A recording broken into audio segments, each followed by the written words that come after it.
Teresa Barnett is the mother of 3 sons, all involved in Scouting. She became involved in the popcorn sale by becoming a unit colonel and then became the district colonel for the Ozark Trails Council in Springfield, Missouri. Over the 4 years Teresa has been involved, the council's gross popcorn sales have increased by 42% to $1,272,376. The average per unit sales increased by 50.7%. And more importantly, she has distinguished herself through her passion for helping Scouts and Scouting.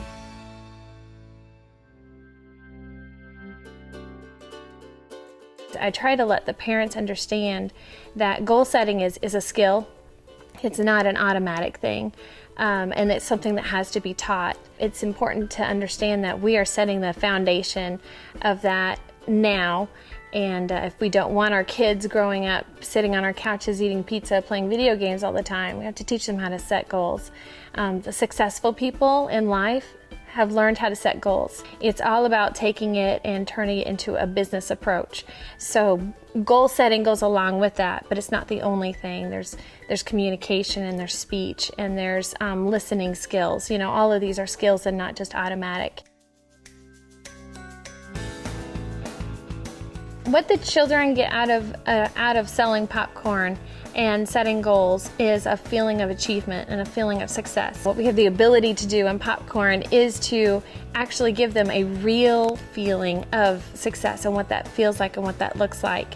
And when we do that early on with a kid, they build confidence, a sense of ownership when it comes to the popcorn or sales, and to their scouting, because when they sell lots of popcorn, they have the ability to be able to pay for their own scouting experience, and that's a wonderful gift to give to a kid. The other thing is that 70% comes back to local scouts. There's not a fundraiser that can really trumpet that.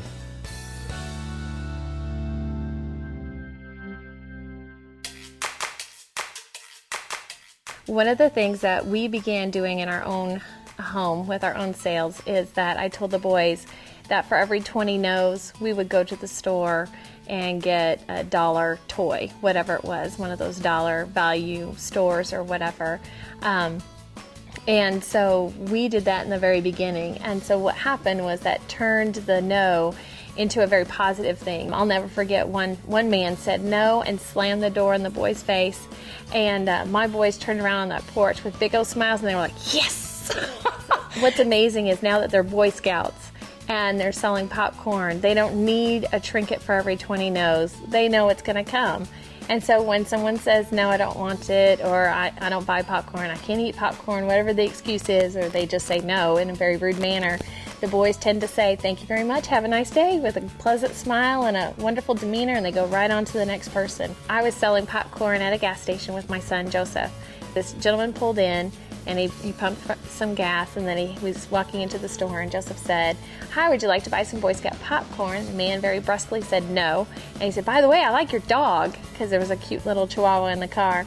And the man went on inside, paid for his gas, came out and said, so you like my dog? And Joe said, yeah, I really like it. And so they had this whole conversation about miniature dogs and how they, just couldn't live without them. And right before the gentleman left, he had bought some popcorn from Joseph and went on. And that to me is really where the Boy Scouts actually have an opportunity to sell more popcorn than Cub Scouts, because they have that ability to be able to build relationships. If they've built those skills along the way, they have the ability to build a relationship really quickly with people that they've never met before. If the parent is not on board, the child is not going to be successful in popcorn. And that's vital. Standing up in front of an audience is terrifying for many, many children, and Boy Scouts and teenagers and adults. And so we need all the encouragement that we can get. Our kids need it even more.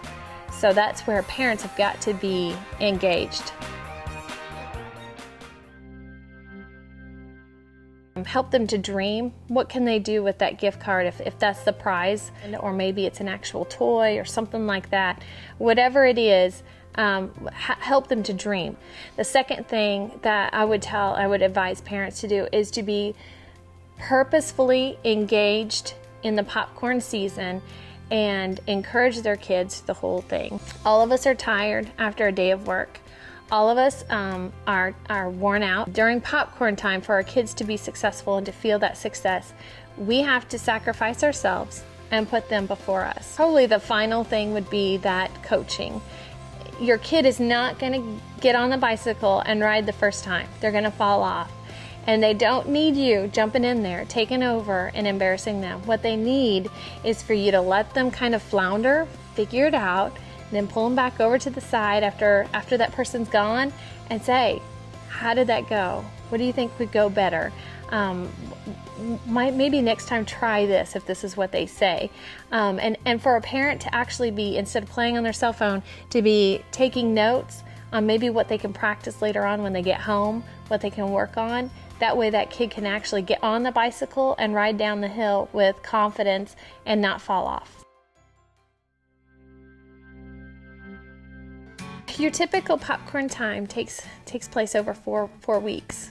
And so what I ask of my unit colonels and of my parents, it is if you're willing to give 110% over the next 4 weeks, then your scout and our pack or our troop is going to benefit tremendously. And so if we put forth this effort, then what's going to happen is we're going to be able to just enjoy our scouting process, our scouting events, our scouting activities throughout the rest of the year. 4 weeks out of the whole year, we can do anything for a short amount of time.